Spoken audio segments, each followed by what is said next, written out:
नमस्ते दोस्तों, स्वागत है आपका एक बार फिर से द कहानी बाज के कहानियों में। हमारी आज की कहानी का नाम है उफ कोलकाता और आज ये हमारा 24वां एपिसोड होने जा रहा है। तो आइए चलते हैं आज की कहानी की ओर। उधर सिद्धार्थ जब चेतन के साथ चला तो उसने देखा कि मोहिनी उस पोशीदा लड़की के साथ बाजार में कुछ सौदा खरीद रही है और इसी सौदा खरीदने में खास वक्त भी बीत गया। चेतन को अब कोई रुचि रह नहीं गई थी। वैसे भी उसे मोहिनी के बारे में जानने में दिलचस्पी से ज्यादा इस बात का डर था कि अगर किसी लड़की ने उसे ऐसी हरकत करते देखा तो खबर उसकी दोस्त रजनी तक ना पहुंच जाए। सो वो सिद्धार्थ को कारण बताकर हॉस्टल लौट आया। सिद्धार्थ ने उसे जब छोड़ा तो रात के 9 बज चुके थे। मोहिनी अब भी किसी दुकान से कुछ खरीद ही रही थी। सिद्धार्थ अब चाहता तो उसके पास जाकर उससे बात कर सकता था, मगर आज वो यह जान ही लेना चाहता था कि मोहिनी कौन है और कहां रहती है। अंतिम खरीदारी कर मोहिनी जब बाजार से चली तो 9:30 का वक्त हो चुका था। थोड़ी दूर पैदल चलकर वो ऑटो स्टैंड पर पहुंची और वहां से ऑटो ले लिया। सिद्धार्थ के लिए सवारी वाली ऑटो लेना संभव नहीं था क्योंकि उसे मोहिनी की ऑटो का पीछा करना था। वो आज इस बात से भी संतुष्ट था कि आज वो मोटरसाइकिल से नहीं है, इसीलिए मोहिनी को उसके पीछे होने का शक भी नहीं होगा। यही सोचकर उसने भाड़े की टैक्सी पकड़ ली और उसे हिदायत के साथ मोहिनी के ऑटो के पीछे चलते रहने को कहा। लगभग 15 मिनट चलने के बाद मोहिनी काकडीह के एक कस्बाई इलाके के ऑटो स्टैंड पर उतर गई। सिद्धार्थ ने फौरन ही टैक्सी छोड़ दी और राहत की सांस ली, मगर थोड़ी ही देर में उसे अपनी जल्दीबाजी पर खींच हुई। मोहिनी ने सामने के जनरल स्टोर से पानी की एक बोतल खरीदी और वापस ऑटो स्टैंड से साझे की दूसरी ऑटो लेकर आगे बढ़ गई। सिद्धार्थ अभी बेबस सा खड़ा ही था कि उसे इस कस्बाई इलाके में भी एक टैक्सी दिख गई। उसे लगा कि आज उसकी किस्मत ठीक है। टैक्सी में बैठते ही उसने ऑटो के पीछे लगने को कहा। गाड़ी का पीछा सुनते ही टैक्सी वाले ने भाड़ा आसमान तक पहुंचा दिया। सिद्धार्थ को फिलहाल उसके भाड़े की चिंता नहीं थी। सिद्धार्थ की चिंता दूसरी थी और सिद्धार्थ की चिंता वाजिब और खौफनाक थी क्योंकि मोहिनी की ऑटो तब तमलुक स्टेशन की ओर जा रही थी, वो स्टेशन जहां उसने उस बदरूह को पहली दफा देखा था। गाड़ी अब उन्हीं सड़कों पर दौड़ रही थी जिन सड़कों पर उस रोज नैना जोगिन राह रोके खड़ी थी। वो मनहूस दिन जिसके बाद से सिद्धार्थ और हॉस्टल ने कभी चैन की नींद नहीं ली। वो राह जिसकी ओर सिद्धार्थ पांव करते सोता भी नहीं, आज उसी राह से दोबारा गुजर रहा है। तमाम राह उसके जहन में यही सवाल घुमड़ता रहा कि मोहिनी यहाँ क्यों जा रही है। क्या उसके दोस्त सच कहते हैं? क्या मोहिनी का उस जगह से, उस काया से कोई रिश्ता है? क्या मोहिनी ही वो काया है? क्या जितनी बार इस ख्याल को झड़कता उतनी ही तेजी से वो ख्याल उसके जहन में समाते जाते? और फिर रास्ता तमाम हुआ। मोहिनी ने ऑटो ठीक वहीं छोड़ दी जहां से कच्चा रास्ता आरंभ हो जाता है। सिद्धार्थ को इस राह में उसके पीछे आने की जरूरत नहीं थी। वो इस राह को जानता था और अब जब उसे विश्वास हो चला कि मोहिनी उसी जगह पर जा रही है तो उसका दिल बैठ गया। बहरहाल अब कोई चारा नहीं था। उसने फिर थोड़ी दूर पर ही टैक्सी रोक दी, पैसे दिए और उन्हीं कच्चे रास्तों पर उतर आया। सूखे पत्तों पर भी बिना कोई आहट छोड़े वह ठीक उसी जगह की ओर बढ़ता रहा जहां वो तीनों उस रोज आए थे। उसने महसूस किया कि उसके पांव पहली दफा कांप रहे हैं। पिछली दफा वो दोस्तों के साथ था और उसे मालूम नहीं था कि यह जगह अभिशप्त है। अब की दफा उसके दोस्त उसके साथ नहीं थे और उसे मालूम था कि यह जो बरगद के पत्ते किसी चुड़ैल के खुले बालों की तरह हिल रहे हैं, यह अकारण नहीं है। यह जो झिंगुरों की आवाज आ रही है, या किसी के आदेश पर बंद भी हो जानी है। बहरहाल उसने अपने मन को कड़ा किया और मोहिनी को ढूंढने लगा, और उसे मोहिनी को ढूंढने में परेशानी भी नहीं हुई। उसने देखा कि मोहिनी की पीठ ही उसकी तरफ है और वो ठीक पटरियों के सामने उसी स्थान पर खड़ी एकटक पटरियों को देखे जा रही है जिस जगह उस रोज सिद्धार्थ को वो काया दिखी थी। माहौल के भय और पिछले अनुभवों के हदस से सिद्धार्थ को ऐसा महसूस हुआ कि उसे उल्टी हो जाएगी।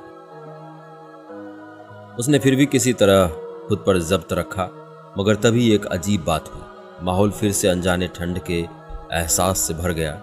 ऐसा लगा जैसे बर्फीली हवा आसपास के माहौल को सर्द कर गई है।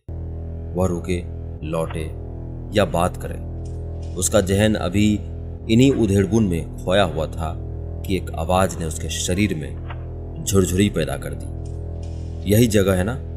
आवाज मोहिनी की थी। सिद्धार्थ गुमान की हद तक चौंक गया। उसे इस बात का पक्का यकीन हो गया कि मोहिनी कोई राज है, मगर क्या राज है यही तो पता करना वो यहां आया था। उसने खुद को संयत करते हुए ही कहा, तुम्हें कैसे पता कि मैं यहां आया हूं? मोहिनी मुड़ी और मुस्कुराई। तुम आए नहीं, बुलाए गए हो। मोहिनी की आंखें चमकी। मतलब ये कि मैं चाहती थी कि तुम यहां आओ। तुम हो कौन? सिद्धार्थ ने हारते हुए पूछा। ठंड अचानक से बढ़ गई ना। मोहिनी ने फिर बेमानी बात की। देखो, तुम पहेलियों में बात करना। मोहिनी ने अपने होठों पर तर्जनी रखते हुए इशारा किया और फिर बोली, एकदम दबी आवाज में बोलो, कोई परेशान हो जाएगा और फिर सारी बात बेमानी हो जाएगी। देखो, मैं इस जगह पहले भी आ चुका हूं, और जो अगर तुम आज इधर नहीं आती तो मैं सपने में भी इधर नहीं आता। आज तुम्हें इस तरफ आते देखा तो डर लगा कि दोस्त सही कहते हैं, जो मैंने यहां देखा है उससे तुम्हारा कोई वास्ता जरूर है। इसीलिए एक बार ही सोचा कि लौट जाऊं, मगर फिर यह लगा कि अगर तुम्हारा कोई वास्ता नहीं हुआ तो मोहिनी ने मुस्कुराते हुए सवाल किया। तो कोई नाहक मुसीबत में आ जाएगा। सिद्धार्थ ने कहा, कोई मुसीबत में नहीं आएगा, और वैसे भी मैं तुम्हें बचाने ही तो आई हूं। मोहिनी की आश्वस्ति से कही गई बात सिद्धार्थ के समझ से परे थी। मतलब, मुझ पर भरोसा है? मोहिनी ने मनीखेज मुस्कुराहट के बीच पूछा। मेरे पास और कोई चारा है क्या? सिद्धार्थ ने बेचारगी से कहा, जिसके जवाब में मोहिनी हंस दी। फिर ठीक है, जैसा कहती हूं बस वैसा करना, डरना नहीं। ठीक। और कुछ? सिद्धार्थ ने बेमन से और खीज में ही कहा। उसे इन सब बातों से अब कोफ्त होने लगी थी। हाँ, बहुत कुछ। तुम्हें डराने की बहुत कोशिशें की जाएंगी, सबसे ज्यादा तो शायद मैं ही करूं, मगर शांत खड़े रहना। तुम जो कुछ भी देखोगे सब तुम्हें दहशत जदा करेंगे। तुम्हारे मन में जितने भी सवाल हैं सबके जवाब आज मिलेंगे। तुम्हारे जवाब के साथ ही मेरे जवाब भी जुड़े हुए हैं। यह किताब अपने हाथ में रखो और इसे छोड़ना नहीं। ज्यादा ही डर लगे तो तीसरा पन्ना खोलकर अपनी आंखों के सामने कर लेना। कहते हुए मोहिनी ने एक पुरानी सी किताब सिद्धार्थ के हाथ में थमा दी। वो एक दरमियानी वजन की किताब थी। सिद्धार्थ ने उसका नाम देखा और कांप गया। प्रेत मंजरी। वो कुछ कहने ही वाला था कि मोहिनी ने उसके हाथों में अपनी उंगली फंसाकर किताब उसकी मुट्ठी से दबाते हुए कहा, डरो नहीं, मैं डर रही हूं क्या? तुम तो डरा रही हो। सिद्धार्थ ने सचमुच आवाज में भय लाते हुए कहा, भरोसा रखो, it's your amulet, defence against evil. आज तुमसे ज्यादा मुझे तुम्हारी जरूरत है। कहते हुए मोहिनी पटरियों की तरफ बढ़ चली। उधर मत जाओ, सिद्धार्थ ने वहीं खड़े खड़े कहा। उसकी आवाज फिर जरा सी तेज हो गई। अब की दफा मोहिनी ने गर्दन पीछे कर मुस्कुराते हुए सिद्धार्थ को भी अपनी ओर आने का इशारा किया। मौत की शायद यही तारीख तय हो। यही सोचकर सिद्धार्थ उसके पीछे पीछे हो लिया। मोहिनी ने सिद्धार्थ से सरगोशी में ही पूछा, वो कहाँ दिखी थी? यहीं, ठीक यहीं। सिद्धार्थ ने पटरी पर एक जगह निशानदेही करते हुए कहा। यकीन से कैसे कह रहे हो? क्योंकि उस रोज पटरियों पर आते वक्त मैं एक पत्थर पर फिसला था और वो पत्थर यह रहा। ठीक है, अब उसी पत्थर पर बैठ जाओ, किताब मत छोड़ना। कहते हुए मोहिनी ने अपने बैग में से बेकिंग पाउडर का डिब्बा निकाला और ठीक पटरियों के पास पहुंचकर लोहे के दोनों पटरियों पर मल दिया। उसने बैग से ही एक छोटा स्पीकर नुमा यंत्र निकाला और पटरी से थोड़ा हटकर रख दिया। सिद्धार्थ ने उस यंत्र को देखा। वो इससे पहले कहीं देख चुका था। उसे याद आया कि यह ITC है, इंस्ट्रूमेंटल ट्रांस कम्युनिकेशन डिवाइस, जो इलेक्ट्रॉनिक्स वॉइस फेनोमेनन की सहायता से परमात्माओं से संपर्क करने के काम आता है। वह अभी कुछ सोच पाता तब तक मोहिनी की एक दृढ़ आवाज उसके कानों को सहमा गई। नैना, नैना। मोहिनी ने किसी का आह्वान किया। नैना, आप यहां हैं? दोबारा आह्वान हुआ। कोई आवाज नहीं। पत्ते भी सहम कर जड़ हो गए। नैना, आप जानती हैं मैं आपको तलाश रही हूं। निविड़ शांति, कोई सरसराहट भी नहीं। नैना, आप कुछ बताना चाहती हैं। तवील खामोशी। नैना, क्या हम आपको परेशान कर रहे हैं? अगर हां तो एक दफा इशारा दें, अगर ना तो 2 बार। आश्चर्यजनक मगर डरावनी बात, रेल की पटरियों पर 2 बार किसी की उंगलियों की थाप पड़ी। सिद्धार्थ सिहर गया। मोहिनी और दृढ़ हो गई। सिद्धार्थ ने महसूस किया कि वातावरण का पारा गिर गया। उसे आश्चर्यजनक रूप से ठंड लगने लगी। मोहिनी ने महसूस किया कि ITC यंत्र में कुछ खरखराहट हुई है। उसके चेहरे पर एक आशा जागी। नैना, क्या आप आसपास हैं? कोई आवाज नहीं। नैना, मैं महसूस कर सकती हूं कि आप आसपास हैं। मुझे भरोसा दें कि आप आसपास हैं। कोई आवाज नहीं। नैना, मेरे लिए यह जानना जरूरी है कि ये आप ही हैं, इसीलिए मुझे विश्वास दिलाएं कि ये आप ही हैं, कोई दूसरी काया नहीं। कहते हुए मोहिनी ने कहा, एक। कहने के साथ ही उसने सिद्धार्थ को 2 उंगलियों का इशारा करते हुए कहने को कहा। सिद्धार्थ ने उसके हाथों का इशारा समझते हुए कहा, 2। अचानक ही यंत्र में घरघराहट हुई और एक अस्पष्ट सी आवाज आई, 3। सिद्धार्थ का खून सर्द हो गया। उसके हाथ किताब पर जम गए।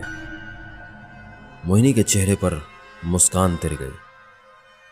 मेरे पास आइए, मोहिनी ने कहा और उसके कहते ही सिद्धार्थ ने देखा कि पटरियों पर लगे बेकिंग पाउडर पर स्पष्ट से पांव के निशान बनने लगे हैं। बैठिए। फिर घरघराहट। ऐसा लगा जैसे कोई गुस्से से गुर्रा रहा। सिद्धार्थ ने अब की स्पष्ट देखा, नैना जोगिन आ चुकी है। मोहिनी के ठीक पीछे बैठी नैना जोगिन अपनी आगकश आंखों से उसे ही घूर रही थी। वो मेरे साथ आया है, आप मुझसे बातें करें, मोहिनी ने सिद्धार्थ की परेशानी समझते हुए कहा। यंत्र में फिर घरघराहट। आप कुछ बताना चाहती हैं? मोहिनी ने दोहराया। भाग जाओ। यंत्र से ही स्पष्ट सी आवाज आई। इसी बीच सिद्धार्थ ने देखा कि वो काया बदस्तूर घूरते हुए उसी से मुखातिब है और भाग जाने की बात उसी से कह रही है। सिद्धार्थ ने नजरें उसके चेहरे से हटा ली और किताब पर अपनी पकड़ कस दी। मोहिनी ने बहरहाल फिर कहा, मैं आपका माध्यम हूँ, मुझे इशारा भेजें कि आप कैसे बात करना चाहती हैं। जागे में 1 दफ़े, सोए में 2 दफ़े या फिर नीम होशी में 3 दफ़े। कहकर मोहिनी शांत हो गई। वो इशारे का इंतजार करने लगी। इशारा आया। पलछिन की शांति के बाद इशारा आया 2 दफ़े। फिर से थपकी आवाज आई। इशारा साफ था, नैना सोए में आना चाहती थी। ये तीनों ही माध्यमों में सबसे खतरनाक माध्यम था, क्योंकि हवास खो देने के बाद कुछ भी नियंत्रण मोहिनी के हाथ में नहीं रहता। एक बार को मोहिनी के चेहरे पर परेशानी के भाव झलके। उसने सिद्धार्थ की ओर देखा, जो कि इस दुनिया से परे खौफ जता बैठा था। मोहिनी ने खुद के भाव संभाले और फिर कहा, आप सोए में आना चाहती हैं? दुरुस्त है, आइए। कहते हुए मोहिनी ने अपने पांव के सैंडल खोली और उसे उलटकर यूं रखा जिससे कि सैंडल की सफेद सोल आसमान की ओर हो गई। उसने आश्चर्यजनक तरीके से उस स्याह रात में लिपस्टिक लगाई। लिपस्टिक से ही अपने पांव के नाखूनों को रंगने लगी। सिद्धार्थ को यह थोड़ा अजीब तो लगा, मगर उसे आज शाम से सब कुछ अजीब ही तो लग रहा था। सो वो हाथ पांव बंधे अपराधी की तरह बस देखता रहा। अपना काम पूरा कर मोहिनी ने दोनों हाथों से लोहे की पटरी को जकड़ लिया और बोली, हाजिर हूं।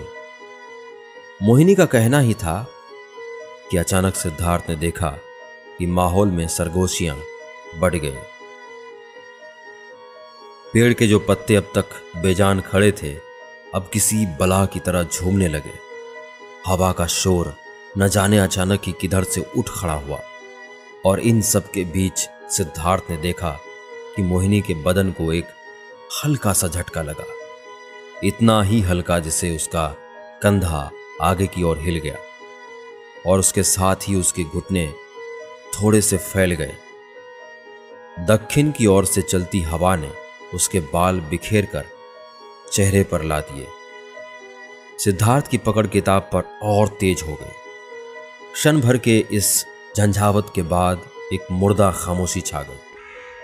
मोहिनी के हाथ बहरहाल पटरियों से नहीं छूटे। अगले ही पल मोहिनी ने चेहरा उठाया। सिद्धार्थ देकर डर से पीला पड़ गया कि वो मोहिनी नहीं थी, वो नैना थी, जो अब मोहिनी के पीछे नहीं बल्कि मोहिनी के भीतर थी। उसके चेहरे पर एक भयावह मुस्कान थी और वो अब सिद्धार्थ की ओर देखते हुए गुनगुना रही थी, कौन भी देख ले देगा निस दिन माई जन्म के तरस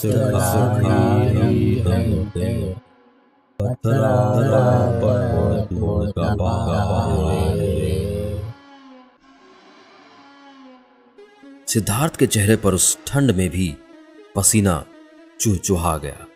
अगर मोहिनी की बात ना होती तो सिद्धार्थ अब तक भाग गया होता, मगर अब भागना कोई रास्ता नहीं था। उसे वहीं रहना था और गलत या सही जो भी था बांटना था। नैना कौन है, मोहिनी कौन है? क्या नैना ही मोहिनी है या दोनों अलग अलग हैं? ये बात अब भी उसे साफ नहीं थी, इसीलिए उसे रुकना ही था चीजों के साफ होने तक। उसने किताब को अब एक हाथ से दोनों हाथों में लेकर सीने से दबा लिया था। तभी अचानक और भयावह बात हुई।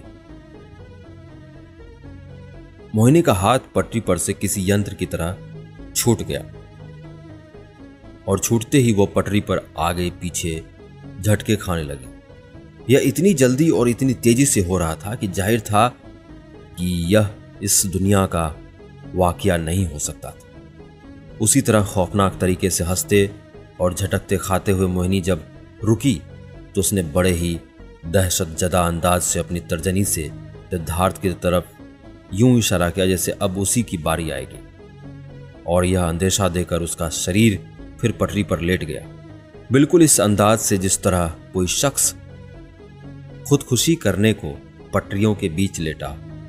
देर तक सिद्धार्थ उसके शरीर को देखता रहा। कोई हरकत नहीं हुई। बेहिस बेजान उसे लगा कि वो सचमुच किसी अजाब में फंस गया है। उसके पास मोहिनी की दी हुई किताब थी और बकौल मोहिनी जब तक वो किताब उसके पास है वह सुरक्षित है। उसके दिमाग में एक दफ़ा आया कि वह भाग जाए। फिर दो बातों ने उसे यह करने से रोक दिया। पहला यह कि अगर मोहिनी ही प्रेत हुई तो किताब भी उसी की दी हुई है, और दूसरे कि यदि मोहिनी ऐसी नहीं हुई तो वो खुद को माफ नहीं कर पाएगा। यह सोचकर वह रुक गया। एक दफ़ा उसे दोस्तों को फ़ोन करने का भी ख्याल आया। उसने फ़ोन निकाला तो उसमें नेटवर्क ही नहीं था। उसे कोई हैरानगी नहीं हुई। वैसे ही आज वो इतनी हैरानकुन बातें देख चुका था कि अब ये छोटी बातें उसे क्या ही हैरान करती। सिद्धार्थ अपने मोबाइल की घड़ी देखी तो पाया कि रात के 2:45 हो रहे हैं। इसके माने ये हुई कि मोहिनी लगातार 3 घंटे से यूं ही पड़ी हुई है। पहले घंटे में तो उसने झटके खाए, झूमी, अकड़ी, इशारों से सिद्धार्थ को डराई भी, मगर बाद के 2 घंटे से वो यूं ही पड़ी है जैसे कोई लाश हो। लाश, यह बात जहन में आते ही सिद्धार्थ और डर गया। उसने मोहिनी के हाथ पांव देखने की कोशिश की। हाथ तो पटरियों के बीच होने की वजह से नहीं दिखे, मगर उसके पांव किसी कम जाविये पर अकड़े लग रहे थे।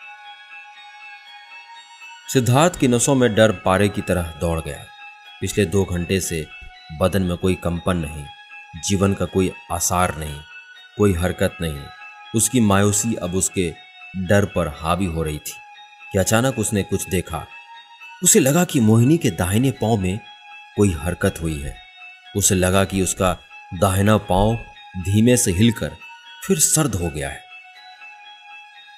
मगर इस दफा उसे कुछ उम्मीद जागी और उसने अपना ध्यान मोहिनी के दाहिने पांव पर ही जमा दिया।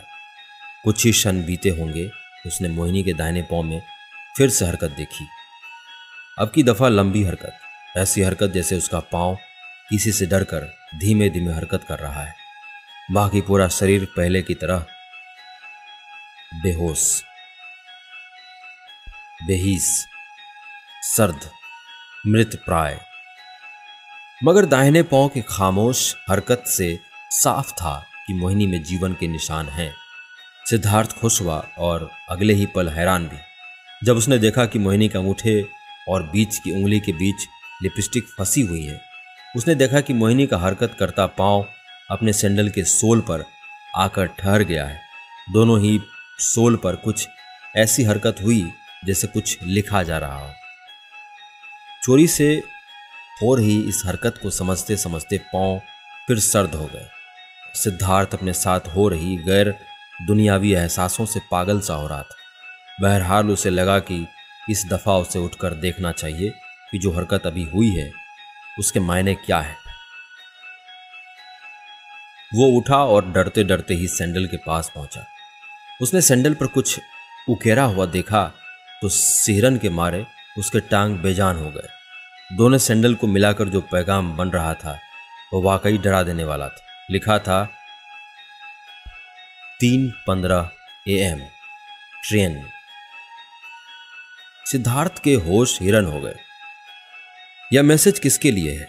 जाहिर है कि उसके लिए। यह मैसेज किसने दिया है? मोहिनी ने या नैना ने? जाहिर है मोहिनी ने। नैना उसे भला मैसेज क्यों देगी? इस मैसेज के मानी क्या है? क्या नैना मोहिनी से कुछ लिखवा रही है? क्या मोहिनी खुद कुछ नोट कर रही है? इतने सारे सवालों से घिरे हुए सिद्धार्थ को कुछ समझ नहीं आया। मोहिनी उसी तरह पड़ी रही। सिद्धार्थ अभी कुछ और सोच पाता, तब तक सोच पाने के सारे रास्ते बंद हो गए। आंखों के फलक तक में एक पीली रोशनी इंजन की तेज सीटी के साथ आते हुए सुनाई और दिखाई दोनों दी। तो क्या मोहिनी इसी बात का पैगाम दे रही थी कि 3:15 पर कोई ट्रेन आने वाली है? आगे सोचने का समय नहीं था। सिद्धार्थ ने देखा कि मोहिनी उसी तरह मृत प्राय पड़ी हुई है। उसका हाथ पटरी के ठीक बीचों बीच पड़ा हुआ है। उसके इतना देखते ना देखते एक्सप्रेस ट्रेन उसके सिर पर आ पहुंची। सिद्धार्थ के दिमाग से ज्यादा उसके दिल ने उसका साथ दिया और उसने मोहिनी का हाथ पकड़कर उसे अपनी ओर खींच लिया। एक घुटी हुई सांस छूटी और उसी आवाज के साथ मोहिनी सिद्धार्थ के कंधे पर गिर गई। सिद्धार्थ ने उसे दोनों हाथों से संभाल लिया। ट्रेन के गुजरते ही एक हौलनाक चीख सिद्धार्थ के कानों में पेवस्त हो गई। वही लंबी शदीद चीख। उसने बहरहाल मोहिनी को अपनी किताब समेत दोनों हाथों से पुरजोर बांध लिया। ट्रेन गुजर गई, शायद मौत भी, और इस रात का खौफ भी। मैं आशा करता हूं कि आपको ये कहानी अच्छी लग रही होंगी। अगर आपको ये कहानी अच्छी लग रही है तो हमें अपनी प्रतिक्रियाएं बताएं और इसी तरह बने रहिए हमारे साथ और सुनते रहिए द कहानीबाज। धन्यवाद।